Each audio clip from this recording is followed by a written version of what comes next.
إن الحمد لله نحمده ونستعينه ونستغفره ونؤمن به ونتوكل عليه ونعوذ بالله من شرور أنفسنا وسيئات أعمالنا من يهده الله فلا مضل له ومن يضلل فلا هادي له وأشهد أن لا إله إلا الله وحده لا شريك له وأشهد أن محمدا عبده ورسوله يا أيها الذين آمنوا اتقوا الله حق تقاته ولا تموتن إلا وأنتم مسلمون يا أيها الناس اتقوا ربكم الذي خلقكم من نفس واحدة وخلق منها زوجها وبث منهما رجالا كثيرا ونساء واتقوا الله الذي تساءلون به والأرحام إن الله كان عليكم رقيبا يا أيها الذين آمنوا اتقوا الله وقولوا قولا سديدا يصلح لكم أعمالكم ويغفر لكم ذنوبكم ومن يطع الله ورسوله فقد فاز فوزا عظيما أما بعد فإن أصدق الحديث كتاب الله وخير الهدي هدي محمد صلى الله عليه وسلم وشر الأمور محدثاتها وكل محدثة بدعة وكل بدعة ضلالة وكل ضلالة في النار فأعوذ بالله السميع العليم من الشيطان الرجيم بسم الله الرحمن الرحيم ولقد خلقنا الإنسان ونعلم ما توسوس به نفسه ونحن أقرب إليه من حبل الوريد إذ يتلقى المتلقيان عن اليمين وعن الشمال قعيد ما يلفظ من قول إلا لديه رقيب عتيد وجاءت سكرة الموت بالحق ذلك ما كنت منه تحيد ونفخ في الصور ذلك يوم الوعيد وجاءت كل نفس معها سائق وشهيد لقد كنت في غفلة من هذا فكشفنا عنك غطاءك فبصرك اليوم حديد وقال قرينه هذا ما لدي عتيد ألقيا في جهنم كل كفار عنيد مناع للخير معتد مريب الذي جعل مع الله إلها آخر فألقياه في العذاب الشديد قال قرينه ربنا ما أطغيته ولكن كان في ضلال بعيد قال لا تختصموا لدي وقد قدمت إليكم بالوعيد ما يبدل القول لدي وما أنا بظلام للعبيد قال الله عز وجل في كتابه الحكيم وإذا أخذنا ميثاق بني إسرائيل لا تعبدون إلا الله وبالوالدين إحسانا وذي القربى واليتامى والمساكين وقولوا للناس حسنا وأقيموا الصلاة وآتوا الزكاة ثم توليتم إلا قليلا منكم وأنتم معرضون محترم حاضرین جمعہ بزرگوں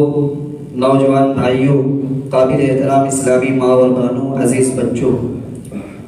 خطبہ مسنونہ کے بعد سورہ بقرہ سورہ نمبر 2 کی آیت نمبر 83 تلاوت کی گئی اس مناسبت سے کہ آج کے اس خطبہ جمعہ میں ہم بات کریں گے کہ اسلام میں صلہ رحمی کی کیا اہمیت ہے اور صلہ رحمی کرنے والے کو کیا فائدہ ملتا ہے رب العالمین سے دعا ہے کہ اللہ رب العالمین مجھے سچ بات کہنے خود عمل کرنے اور آپ تک پہنچانے کی توفیق نصیب فرما آمین سب سے پہلے ہم اور آپ یہ سمجھ لیں کہ صلہ رحمی کیا چیز ہے اس کا معنی کیا ہے دو الفاظ استعمال ہوئے ہیں صلۃ الرحم ایک ہے صلہ اور دوسرا ہے رحم دونوں عربی الفاظ ہیں صلہ وصل یصل وصلا وصلتا معنی ہوتا ہے ملانا جوڑنا جمع کرنا دوسرا لفظ الرحم جس کی جمع ارحام آتی ہے عربی میں رحم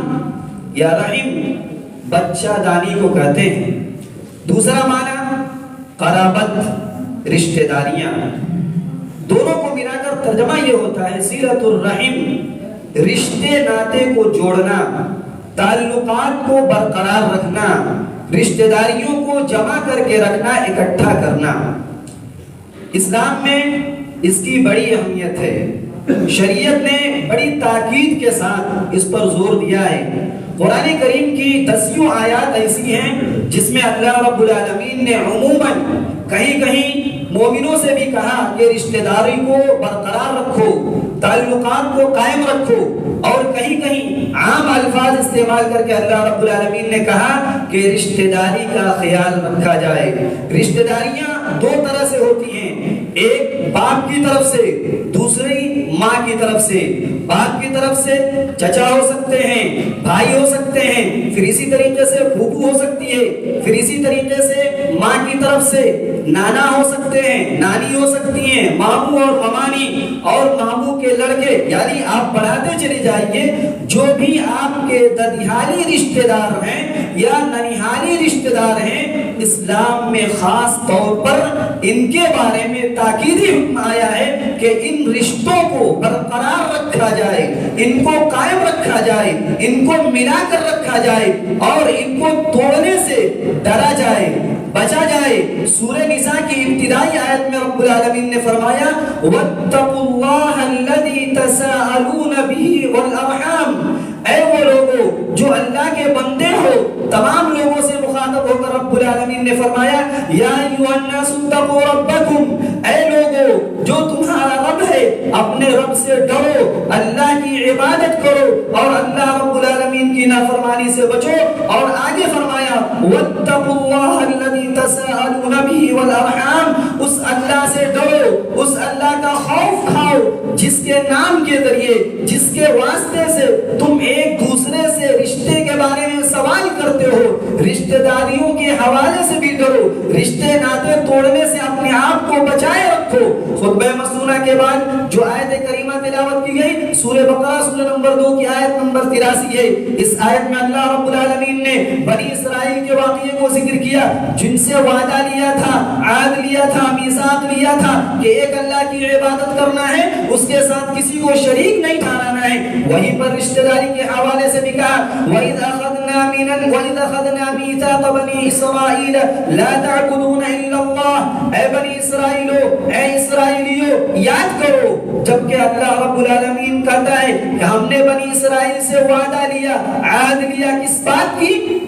لا تعبدون الا اللہ، پہلی بات یہ کہ تم صرف اور صرف ایک اللہ کی عبادت کرنا اور اس کے ساتھ کسی کو شریک نہ ٹھہرانا۔ وبالوالدین احسانا، اور اللہ کے حق کے فوراً بعد ماں باپ کے ساتھ حسن سلوک کرنا، ان کے ساتھ اچھائی سے پیش آنا۔ وذی القربى والیتامى والمساکین، اور اپنے قرابت داروں کے ساتھ حسن سلوک کرنا، رشتہ داریوں کو برابر رکھنا، باقی رکھنا، انہیں ملائے رکھنا، اور یتیموں کے ساتھ اور مسکینوں کے ساتھ حسن سلوک کرنا۔ وَقُولُوا لِلنَّاسِ حُسْنًا، اور لوگوں سے جب بھی بات کرنے کی بات آئے تو نرم بات کرنا، اچھائی سے بات کرنا، اچھی گفتگو کرنا۔ وَأَقِیمُوا الصَّلَاةَ وَآتُوا الزَّکَاةَ، اللہ رب العالمین نے اپنا حق ذکر کیا، ماں باپ کے حقوق کو ذکر کیا، اس کے بعد رشتہ داروں، یتیموں، مسکینوں کا حق ذکر کرنے کے بعد کہا اللہ کی عبادت کرتے رہنا، نماز قائم کرتے رہنا، اگر تم صاحب نصاب ہو تو زکوٰۃ ادا کرتے رہنا۔ پھر آگے فرمایا بہت سارے لوگ ایسے ہیں، بہت کم ہی لوگ نصیحت حاصل کرتے ہیں، اکثر لوگ منہ موڑ لیتے ہیں، رشتہ داری کو برقرار نہیں رکھتے، قرآن کریم کی آیات کو سنتے ہیں، رشتہ داری کی اہمیت کو سنتے ہیں، لیکن بہت سارے لوگ ہیں جو اس سے منہ موڑ لیتے ہیں۔ آیت کریمہ میں یہ حکم دیا گیا بنی اسرائیلیوں کو، وہی حکم امت محمدیہ کے بارے میں بھی ہے کہ امت محمدیہ کو چاہیے کہ اللہ رب العالمین کی تعلیمات یعنی قرآن کریم میں جو رشتہ داری کے حوالے سے بات کی گئی ہے اور محمد رسول اللہ صلی اللہ علیہ وسلم نے اپنی صحیح احادیث میں رشتہ داری کے حقوق کے حوالے سے جو بھی گفتگو کی ہے اس کا بھی خیال رکھنا ہے۔ اللہ کے نبی صلی اللہ علیہ وسلم کی بہت ساری حدیثیں ہیں رشتے ناتے کو جوڑنے کے حوالے سے۔ خود پیارے نبی صلی اللہ علیہ وسلم کے زمانے کا واقعہ ہے، آپ صلی اللہ علیہ وسلم کو جب نبی بنائے جانے کا وقت ہوا، قرآن کریم کی ابتدائی آیات نازل ہونی شروع ہوئی، جبریل امین غار حرا میں پہنچتے ہیں، غار میں ہیں آپ صلی اللہ علیہ وسلم، سورہ علق کی 5 آیات نازل ہوتی ہیں، نبی صلی اللہ علیہ وسلم گھبرائے ہوئے ہیں، ڈرے ہوئے ہیں، آپ کانپ رہے ہیں۔ ام المومنین حضرت خدیجہ رضی اللہ عنہا کے پاس پہنچتے ہیں اور کہتے ہیں زملونی زملونی، مجھے چادر اڑا دیا جائے، چادر اڑا دیا جائے۔ فزملوہ، آپ کو چادر اڑا دیا گیا۔ فلما ذهب عنه الروع، جو ڈر، جو خوف، جو دہشت آپ صلی اللہ علیہ وسلم پر طاری تھی، جب وہ ختم ہو گئی، آپ ذرا ہوش میں آئے، آپ ذرا سنبھل گئے، اپنے آپ کو سنبھالا۔ جب آپ صلی اللہ علیہ وسلم سے ڈر ختم ہو گیا، آپ نے کہا، حضرت خدیجہ سے سارا واقعہ بتلایا اور کہا لقد خشیت علی نفسی، لقد خشیت علی نفسی، اے خدیجہ مجھے اپنی جان کا خطرہ لگ رہا ہے، میرے ساتھ جو واقعہ پیش آیا اس واقعے کو دیکھ کر مجھے ڈر لگ رہا ہے کہ میری جان چلی جائے گی۔ ام المومنین حضرت خدیجہ رضی اللہ تعالی عنہا بیوی ہے، مشکل وقت میں تسلی دیتی ہے، دلاسا دیتی ہے اور کہتی ہیں کلا واللہ ما يحزنك الله ابدا انك لتصل الرحم وتحمل الكل وتكسب المعدوم وتقري الضيف وتعين على نوائب الحق۔ آپ صلی اللہ علیہ وسلم کی زندگی میں جہاں بہت ساری اچھائیاں تھی، جہاں بہت ساری خوبیوں کے آپ مالک تھے، ام المومنین حضرت خدیجہ رضی اللہ تعالی عنہا ان خوبیوں کو ذکر کر رہی ہیں۔ کلا واللہ، ہرگز ایسا نہیں ہو سکتا ہے، اللہ کی قسم آپ کو اللہ برباد نہیں کرے گا،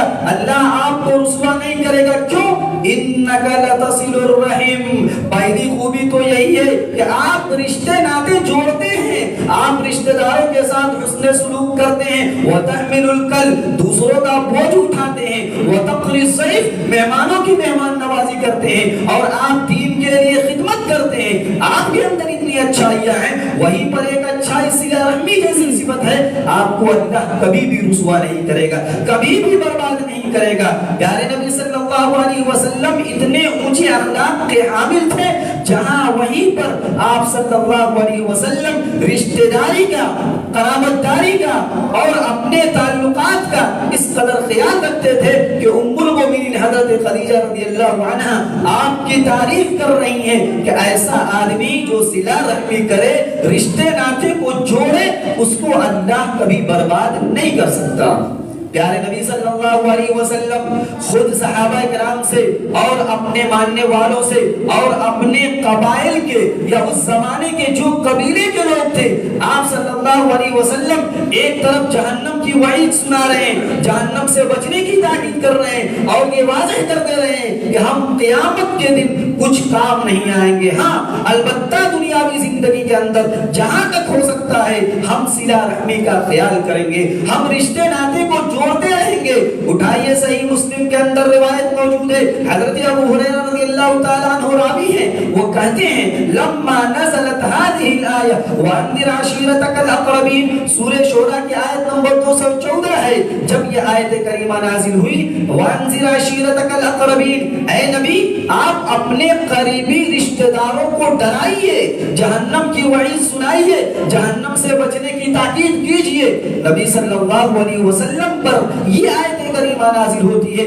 آپ کیا کرتے ہیں؟ دعا رسول اللہ صلی اللہ علیہ وسلم قریشا فاجتمعوا فعم وخص، آپ صلی اللہ علیہ وسلم آواز لگاتے ہیں، بلاتے ہیں، قریش والے کو جمع کرتے ہیں، فاجتمعوا، سارے قریشی لوگ جمع ہو گئے، فعم وخص، آپ نے خاص خاص باتیں کی اور عام لوگوں کو بھی نصیحت کیا اور کہا یا بنی کعب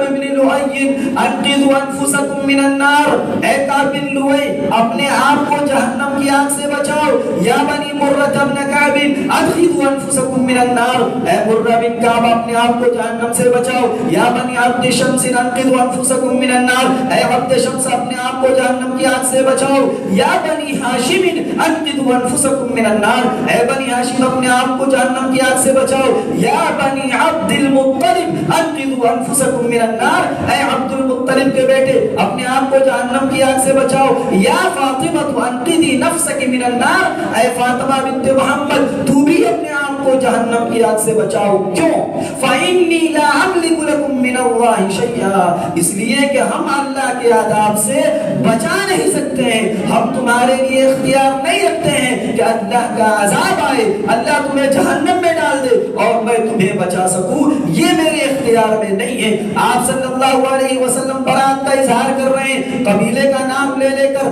اپنی بیٹی کا نام لے کر کہہ رہے ہیں کہ ہم تمہارے کچھ کام نہیں آ سکتے ہیں اللہ کے عذاب سے۔ غیر ان لکم رحما سأبلها ببلادها، آپ نے کہا بس صرف اتنا ہی ہے کہ تم ہمارے رشتہ دار ہو، ہمارے قرابت دار ہو، ہم تعلقات کو برقرار رکھ سکتے ہیں، بس اس سے زیادہ ہم تمہارے کچھ کام نہیں آئیں گے۔ یعنی دنیاوی زندگی کے اندر ہم تمہارا ساتھ دے سکتے ہیں، رشتہ داری کو ہم برقرار رکھیں گے، تمہارے ساتھ ہم حسن سلوک کریں گے، لیکن اللہ کا عذاب آ جائے، جہنم میں جانے کی بات آ جائے، ہم وہاں کچھ اختیار نہیں رکھتے ہیں۔ پتہ یہ چلا کہ نبی صلی اللہ علیہ وسلم نے نام لے لے کر اور کہا کہ جہنم کی آگ سے بچاؤ، ہم وہاں کچھ کام نہیں آئیں گے، لیکن رہا معاملہ دنیاوی زندگی کے اندر تو ہم رشتے ناتے جوڑتے رہیں گے، ہم اس میں خیانت نہیں کریں گے۔ صلہ رحمی، رشتے ناتوں کو لے کر چلنا، تعلقات کو برقرار رکھنا، یہ اسلام کی تعلیم ہے اور خاص تعلیم ہے۔ یہاں تک کہ اگر ماں باپ مشرک ہیں، کافر ہیں اور آپ اسلام میں داخل ہو چکے ہیں، بیٹا اسلام لا چکا ہے، بیٹی اسلام لا چکی ہے، لیکن ماں یا باپ یا کوئی بھی رشتہ دار اگر وہ مشرک ہے، اگر وہ کافر ہے، اگر وہ اللہ اور اس کے رسول کی نافرمانی کرتا ہے، اللہ کو نہیں مانتا ہے، تب بھی اس کے ساتھ حسن سلوک کرنا ہے۔ عن اسماء رضی اللہ عنہ قالت، اسماء رضی اللہ تعالیٰ عنہ کہتی ہیں قدمت امی وہی مشرکۃ فی عہد قریش ومدتهم اذ عاہد النبی صلی اللہ علیہ وسلم مع ابیہا۔ ہوا یہ کہتی ہیں اپنی ماں کا واقعہ ذکر کر رہی ہیں، کہتی ہیں کہ میری ماں میرے پاس آئی، وہی مشرکہ، اور وہ مشرکہ تھی، وہ اللہ کے ساتھ شرک کیا کرتی تھی، اور نبی صلی اللہ علیہ وسلم قریش سے عہد کیے ہوئے تھے، عہد و پیمان کیا ہوا تھا۔ میری ماں میرے ابو کے ساتھ آ گئی، باپ بھی موجود ہے، ماں بھی موجود ہے، دونوں لوگ نبی کریم صلی اللہ علیہ وسلم کے پاس آئے۔ فاستفتیت النبی صلی اللہ علیہ وسلم، میں نے نبی صلی اللہ علیہ وسلم سے فتویٰ پوچھا، سوال کیا، اے اللہ کے رسول، ان امی قدمت وہی راغبہ، میری ماں آئی ہوئی ہے، مشرکہ ہے، اللہ کو نہیں مانتی ہے، اور وہ رغبت رکھتی ہیں، وہ چاہتی ہیں کہ میں ان کے ساتھ صلہ رحمی کروں، ان کے ساتھ رشتے کو باقی رکھوں۔ آپ صلی اللہ علیہ وسلم نے کہا نعم، ہاں رشتے کو باقی رکھو، صلی امکی، ماں کے ساتھ صلہ رحمی کرو۔ پتہ یہ چلا صلہ رحمی اس قدر اہم چیز ہے کہ ماں باپ اگر مشرک ہیں، کافر ہیں، یا بھائی مشرک ہے، کافر ہے، اس کی کفر اپنی جگہ، شرک اپنی جگہ،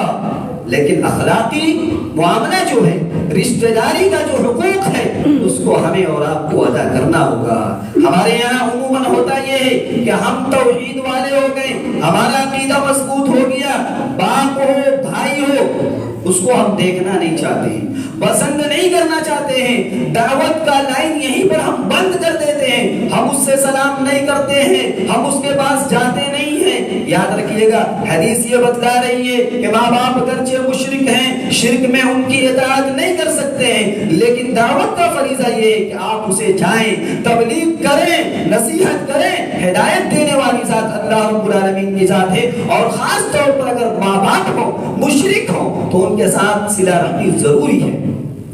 صلہ رحمی زمانے جاہلیت میں بھی تھا، یہ اسلام کی خصوصیت ہے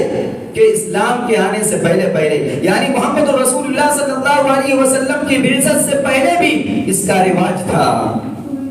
عمرو بن عبسہ ایک صحابی ہے، ابھی اسلام نہیں لائے ہوئے ہیں، کہتے ہیں کنت وانا فی الجاہلیہ،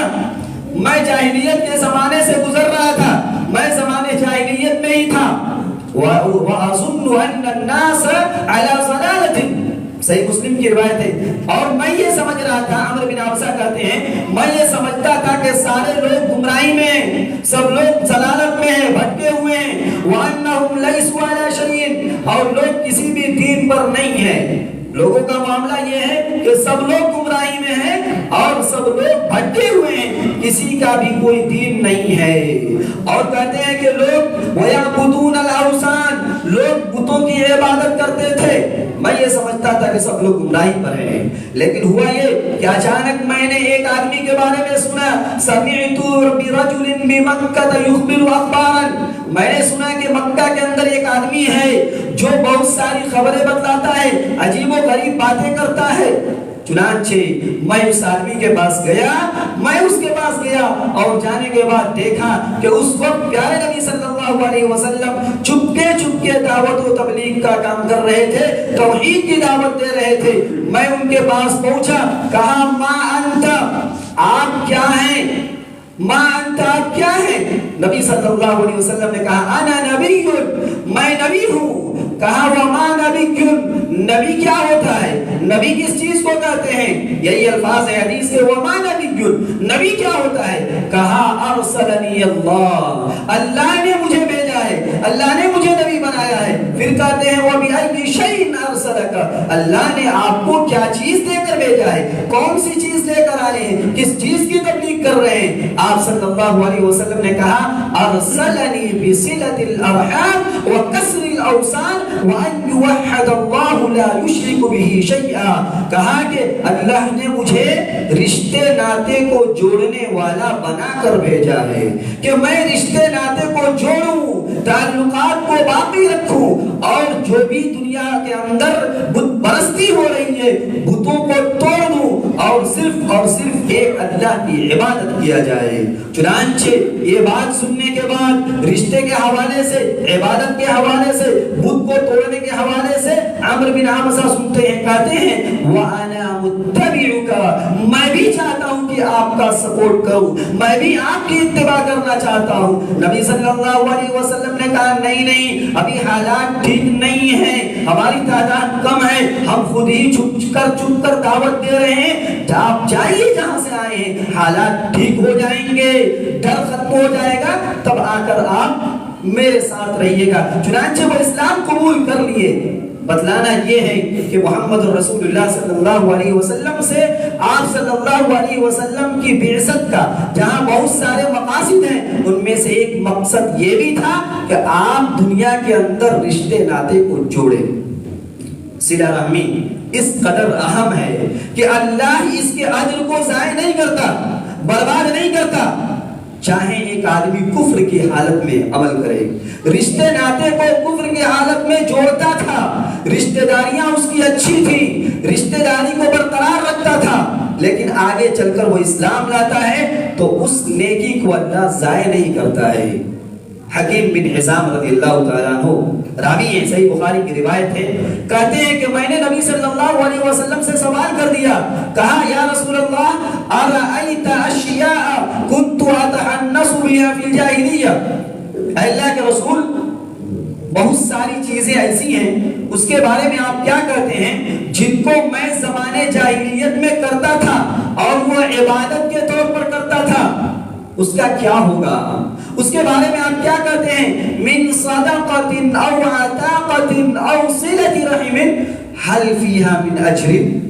کہا کہ میں زمانے جاہلیت میں صدقہ و خیرات بہت زیادہ کیا کرتا تھا, غریبوں کی مدد کیا کرتا تھا اور صلہ رحمی کرتا تھا, غلاموں کو آزاد کرتا تھا. هل فیہا من اجر, کیا اس میں مجھے اجر ملے گا؟ اب تو میں مسلمان ہو چکا ہوں, زمانے جاہلیت میں یہ سارے کام کیا ہوں, کیا اس کا ثواب ملے گا, باقی ہے یا ضائع ہو گیا؟ آپ صلی اللہ علیہ وسلم نے کہا اسلمت علی ما صلف من خیر. یاد رکھو اسلام لانے سے پہلے جو کچھ تم نے کیے ہو, چاہے صلہ رحمی کی شکل میں ہو, غلام آزاد کرنے کی شکل میں ہو, یا صدقہ و خیرات کی شکل میں ہو, یاد رکھو جو بھی بھلائیاں کیے ہو اللہ اس کو باقی رکھے گا. بلکہ دارقطنی کی ایک روایت ہے جس میں کہا گیا کہ جو آدمی ان العبد یا ان الکافر اذا اسلم فحسن اسلامہ, جب ایک کافر آدمی, کافر بندہ اسلام لاتا ہے اور اس کا اسلام اچھا ہو جاتا ہے، یعنی پورے طور پر اسلام لاتا ہے، تو اللہ اس کی نیکیوں کو باقی رکھتا ہے۔ پتہ یہ چلا کہ صلہ رحمی اس قدر اہم چیز ہے کہ آدمی زمانے جاہلیت میں کرتا ہے، اس کا اجر اسلام لانے کے بعد بھی باقی رہتا ہے۔ یہ اسلام کا قانون ہے کہ اللہ گناہوں کو ختم کر دیتا ہے لیکن نیکیوں کو باقی رکھتا ہے۔ الاسلام یہدم ما کان قبلہ، اسلام پہلے کے گناہوں کو معاف کر دیتا ہے، مٹا دیتا ہے، لیکن نیکیاں نہیں مٹتی ہیں، نیکیاں باقی رہتی ہیں۔ صلہ رحمی کے حوالے سے ایک بات یاد رکھیے گا کہ صلہ رحمی رشتے ناطے کو جوڑنا، تعلقات کو برقرار رکھنا، یہ بہت بڑی نیکی ہے اور اس کے بہت سارے فائدے ہیں۔ آج ہر آدمی سے پوچھئے، ہر آدمی کو اپنے رشتہ دار سے شکایت ہے کہ ہمارے رشتہ دار اچھے نہیں ہیں۔ کوئی یہ نہیں کہتا ہے کہ میں اچھا نہیں ہوں، ہر آدمی یہ کہتا ہے کہ ہمارے رشتہ دار ٹھیک نہیں ہیں۔ کوئی یہ نہیں کہتا ہے کہ میں اپنے رشتہ داروں کے ساتھ ٹھیک نہیں ہوں۔ جواب یہ نکلا کہ رشتہ داری کے معاملے میں کوئی ٹھیک نہیں ہے، اللہ ماشاء اللہ۔ اگر اللہ نے کسی کو توفیق دیا، ان کا خیال رکھتے ہیں، تو اللہ سے ہم دعا کرتے ہیں کہ اللہ ان کی نیکیوں کو قبول کرے، اور اگر ہماری زندگی کے اندر رشتہ داری کے حوالے سے کمی ہے تو اللہ ہمیں اس کمی سے بچے رہنے کی توفیق نصیب فرما۔ اسلامی بھائیوں، یہ جو تعلیمات ہیں شریعت میں اور زمانے جاہلیت میں بھی اس کو اہمیت حاصل تھی، اس کے فائدے کیا ہیں؟ اس کے بہت سارے فائدے ہیں۔ سب سے پہلا فائدہ تو یہی ہے کہ آدمی کے مال کو اللہ بڑھا دیتا ہے، عمر کو بڑھا دیتا ہے۔ اللہ کے نبی صلی اللہ علیہ وسلم نے فرمایا تعلموا من انصابکم ما تصلون به ارحامکم، کہ اے لوگوں سیکھو، علم حاصل کرو اپنے نسب کے بارے میں، تمہارے کون کون سے رشتہ دار ہیں پتہ کرو، معلوم کرو، چاہے وہ رشتہ دار دنیحالی رشتہ داری ہو یا ننیحالی رشتہ داری ہو۔ عموماً ایسا ہوتا ہے کہ کبھی کبھی ایسے لوگوں سے ملاقات ہوتی ہے جو ہمارے اور آپ کے رشتہ دار ہوتے ہیں لیکن ہمیں علم نہیں ہوتا ہے۔ وجہ اس کی یہ ہے کہ ہم رشتہ داروں سے دور ہیں، تعلقات باقی نہیں ہیں، ہم کانٹیکٹ میں نہیں ہیں۔ نتیجہ یہ ہوتا ہے کہ بعد میں پتہ چلتا ہے کہ یہ تو ہمارے رشتہ دار نکلے۔ اسی لیے نبی نے کہا تعلموا، علم حاصل کرو من انصابکم، اپنے نسب والے رشتہ داروں کے بارے میں۔ کیوں؟ ما تصلون به ارحامکم، جب جانو گے، علم حاصل کرو گے، پتہ کرو گے کہ تمہارے کون کون رشتہ دار ہیں، تو تم رشتے کو باقی رکھو گے، جوڑ سکو گے۔ کیوں؟ فائدہ کیا ہوگا؟ فَإِنَّ صِلَةَ الرَّحِمِ مَحَبَّةٌ فِي الْأَهْلِ مَسْرَةٌ فِي الْمَالِ وَمَنْسَعَةٌ فِي الْأَثَرِ۔ تین فائدے اس حدیث کے اندر ذکر کیے گئے۔ سب سے پہلا فائدہ تو یہ ہے محبَّةٌ فِي الْأَهْلِ، اہل و عیال میں، گھریلو زندگی میں محبت پیدا ہوگی، ایک دوسرے سے جڑے رہیں گے تو طاقت نہیں ملے گی اور اللہ محبت پیدا کر دے گا۔ دوسرا فائدہ وَمَسْرَةٌ فِي الْمَالِ، مال کو اللہ بڑھا دے گا، مال میں اضافہ کر دے گا۔ کورونا وائرس، لاک ڈاؤن میں جو مالی قلت اور رزق سے برکت کا چلا جانا اور مال کے حوالے سے ہم اور آپ جو اس قدر پریشان ہیں، ذرا غور کرنے کی ضرورت ہے۔ کہیں ایسا تو نہیں ہے کہ ہمارا تعلقات ہمارے رشتہ داروں کے ساتھ اچھا نہیں ہے جس کی وجہ سے مال میں کمی ہو رہی ہے؟ اگر رشتہ داریاں باقی رکھیں گے، جوڑیں گے، اللہ کے رسول کہتے ہیں مسرات فی المال، مال کو اللہ بڑھا دے گا، ومنسعۃ فی الاثر۔ تیسرا فائدہ یہ ہے کہ اللہ عمر میں برکت ڈال دے گا، عمر لمبی کر دے گا۔ عمر لمبی کرنے کا کیا مطلب؟ اللہ تبارک و تعالی نے جو عمر دی ہے وہ تو ہے، اس کی شکل یہ ہے کہ آپ جو کام 60 سال میں 100 سال میں کر سکتے تھے آپ 60 سال میں ہی کر دیں گے، یعنی وقت کے اندر اللہ رب العالمین برکت ڈال دے گا۔ یعنی اہل و عیال میں محبت کا ذریعہ رشتہ داری کو برقرار رکھنا، مال میں اضافے کا ذریعہ رشتہ داری کو برقرار رکھنا، پھر اسی طریقے سے عمر میں برکت کا ذریعہ رشتہ داری کو باقی رکھنا۔ ایک حدیث کے اندر اور آیا کہ جو آدمی بری موت سے بچنا چاہتا ہے، عمر لمبی کرانا چاہتا ہے، وہ دو کام کرے۔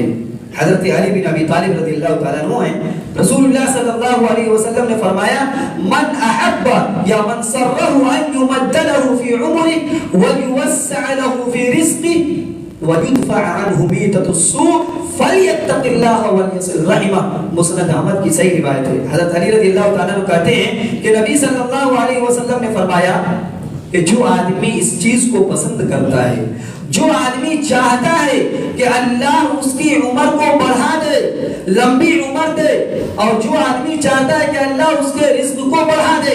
اور جو آدمی چاہتا ہے کہ اللہ اس انسان سے بری موت کو ہٹا دے، بری موت سے بچنا چاہتا ہے، فَلْيَتَّقِ اللَّهِ، اس کو چاہیے کہ اللہ سے ڈرے، اللہ کا خوف کھائے، اللہ کی نافرمانی سے بچے، وَلْيَصِلْ رَحِمَهُ، اور صلہ رحمی کرے، رشتے ناتے جوڑے۔ ایک آخری حدیث، ویسے بہت ساری حدیثیں تھیں، آئندہ ہم گفتگو کریں گے۔ آخری حدیث صحیح مسلم کی روایت ہے کہ جو آدمی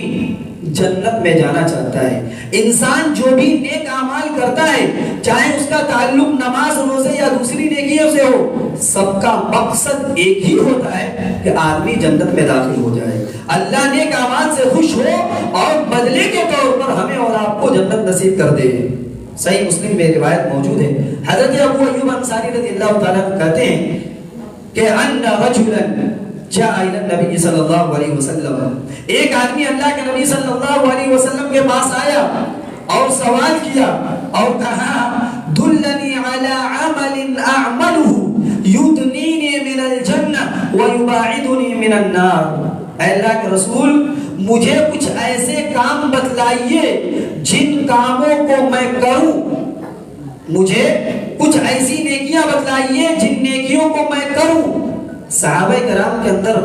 سوال کے ساتھ عمل کا جذبہ بھی تھا، خود کہہ رہے ہیں کہ کوئی ایسا کام بتلائیے کہ میں اس کام پر عمل کروں، اس کام کو کروں، یدنینی من الجنہ، جو اعمال مجھے جنت سے قریب کر دے، ویباعدنی من النار، اور جہنم سے دور کر دے۔ سوال کیا تھا؟ ایسا کام جو جنت سے قریب کرے اور جہنم سے دور کرے۔ آپ نے کہا تعبد اللہ لا تشرک بہ شیئا، ایک اللہ کی عبادت کر اور اس کے ساتھ کسی کو شریک نہ ٹھہرا، وتقیم الصلاۃ، نماز قائم کر، وتؤتی الزکاۃ، اور زکات ادا کر، وتصل ذا رحمک، اور رشتے ناتے کو جوڑ کر رکھ، یعنی جو رشتہ داریاں ہیں اس کو باقی رکھو۔ فلما ادبر، سوال کیا گیا، جواب مل گیا، صحابی پیٹ پھیر کر جا رہے ہیں، واپس پلٹ گئے، آپ صلی اللہ علیہ وسلم نے کہا ان تمسک بما امر بہ، ان تمسک بما امر بہ، یہ جو آدمی آیا ہوا تھا، دیہات کا رہنے والا تھا، یہ جو سوال کیا اس کا جواب مل گیا، جس بات کا اسے حکم دیا گیا ہے ان تمسک، اگر یہ مضبوطی سے پکڑے رہے گا، یعنی اللہ کی عبادت اور اس کے ساتھ کسی کو شریک نہیں کرے گا، نماز پڑھتا رہے گا، زکات دیتا رہے گا اور رشتے ناتے کو جوڑ کر رکھے گا، دخل الجنہ، وہ جنت میں داخل ہو جائے گا۔ پتہ یہ چلا کسی چیز کا حکم دیا جائے، بتلایا جائے تو دوسرے نمبر پر جو چیز آتی ہے وہ یہ کہ آدمی عمل کرے، اس کو مضبوطی سے پکڑے رہے، یعنی رشتے